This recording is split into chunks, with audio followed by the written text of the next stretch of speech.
Tata Indian premiere league 2024 के 8वें match में Sunrisers Hyderabad ने मुंबई इंडियंस पर 31 रन से जीत हासिल की। हैदराबाद के राजीव गांधी अंतरराष्ट्रीय स्टेडियम में रिकॉर्डों की बाढ़ आ गई।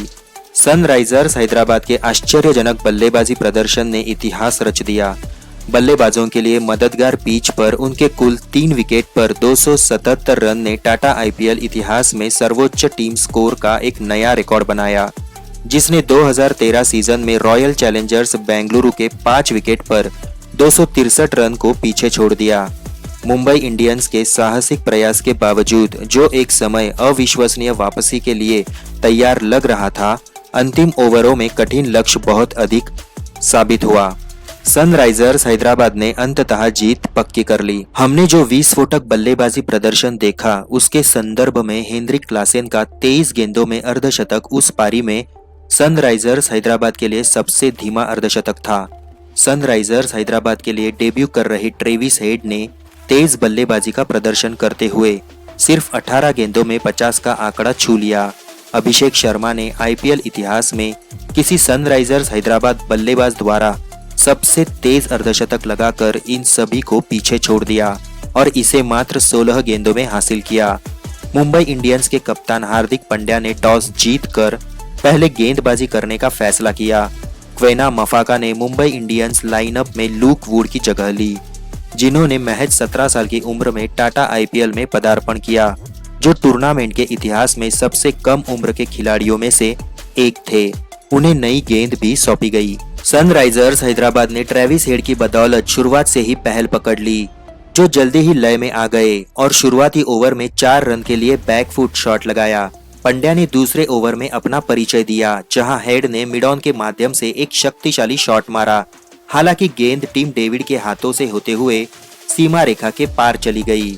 हेड ने मुंबई इंडियंस के चूके हुए मौके का फायदा उठाया और गेंद को सहजता से कट, ड्राइव और फ्लिप करके रनों के लिए अपनी बल्लेबाजी क्षमता का प्रदर्शन किया। उन्होंने कई मौकों पर शॉर्ट थर्ड मैन के ऊपर से गेंद को बाउंड्री के लिए सरका कर भी चतुराई का प्रदर्शन किया।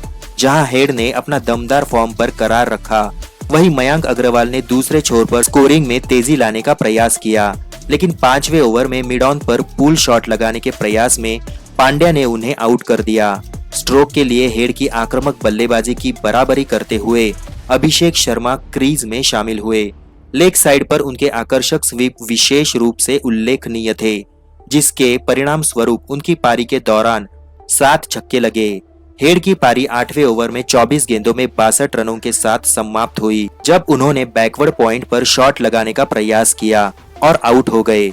उस समय सनराइजर्स हैदराबाद पहले ही 113 के स्कोर तक पहुंच चुका था। अभिषेक ने लगातार अपनी बल्लेबाजी से कमाल दिखाया और मुंबई इंडियंस के गेंदबाजों पर दबाव बनाया। आधे रास्ते तक सनराइजर्स हैदराबाद 150 रन के आंकड़े के करीब पहुंच गया, जिससे रिकॉर्ड के लिए गंभीर खतरा पैदा हो गया। अभिषेक की आक्रामक 63 रन की पारी का अंत तब हुआ जब उन्होंने वाइड लॉन्ग ऑन पर एक बड़ा शॉट लगाने का प्रयास किया, लेकिन डीप में फंस गए। मुंबई इंडियंस की सफलता हासिल करने की उम्मीदों को हेनरिक क्लासेन और एडेन मार्कराम ने धराशायी कर दिया। क्लासेन ने कोलकाता में पिछले मैच के अपने फॉर्म को आगे बढ़ाया, जबकि मार्कराम ने स्ट्राइक रोटेट करके और चुनिंदा आक्रमण करके सहायक भूमिका निभाई।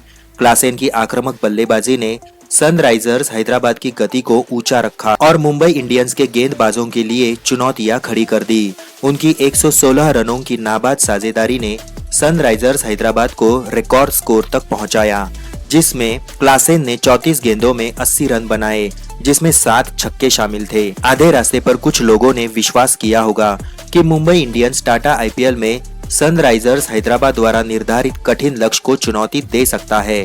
हालांकि ईशान किशन और रोहित शर्मा ने सनराइजर्स हैदराबाद के आक्रामक रवैये का अनुकरण किया और मुंबई इंडियंस को मजबूत शुरुआत देने के लिए कुछ प्रभावशाली शॉट खेले। किशन की विस्फोटक बल्लेबाजी ने मुंबई इंडियंस को केवल 3 ओवरों में 50 रन तक पहुंचने में मदद की। वह 13 गेंदों पर तेज 34 रन बनाकर जल्द ही आउट हो गए। अगले ओवर में रोहित पैट कमिंस के खिलाफ पुल शॉट का प्रयास करते हुए 12 गेंदों में 26 रन बनाकर आउट हो गए। सनराइजर्स हैदराबाद के पुनरुत्थान का सामना करते हुए 5वें ओवर में मुंबई इंडियंस ने खुद को 2 विकेट पर 66 रन पर पाया। मुंबई इंडियंस के युवा मध्यक्रम के बल्लेबाजों ने आक्रामक गति बनाए रखकर और सनराइजर्स हैदराबाद के गेंदबाजों को चुनौती देकर टीम की उम्मीदों को फिर से जगाया। नमन धीर ने 14 गेंदों पर 30 रनों का योगदान दिया, जबकि तिलक वर्मा ने 34 गेंदों पर 64 रनों की तेज पारी खेली और केवल 6 ओवरों में 84 रनों की गतिशील साझेदारी की। इस साझेदारी ने मुंबई इंडियंस को 11वें ओवर तक 150 रन तक पहुंचने के लिए प्रेरित किया और असंभव लगने वाली चीज को एक यथार्थवादी संभावना में बदल दिया।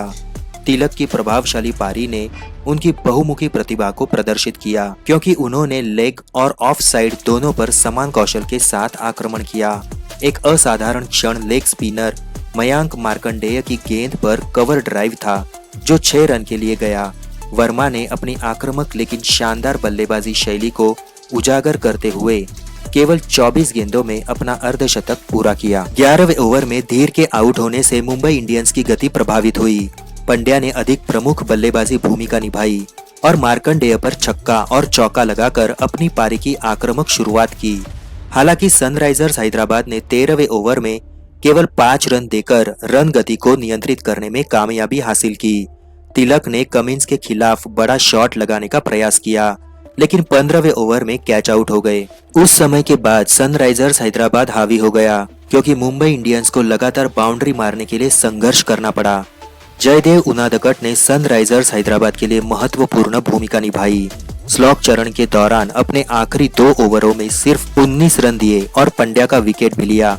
इसके बाद कमिंस और मार्कंडेय ने सनराइजर्स हैदराबाद के लिए खेल समाप्त किया। इस मैच में कुल 523 रन बने और दोनों पारियों में 38 छक्के लगे, जिससे टाटा आईपीएल मैच और टी20 क्रिकेट में कुल मिलाकर नए रिकॉर्ड स्थापित हो गए। सनराइजर्स हैदराबाद प्रशंसकों ने टाटा आईपीएल 2024 में अपने घरेलू चरण की विजयी शुरुआत का जश्न मनाया, जबकि सांख्यिकीविदों ने इन उल्लेखनीय उपलब्धियों के साथ अपनी रिकॉर्ड बुक को अपडेट किया। धन्यवाद।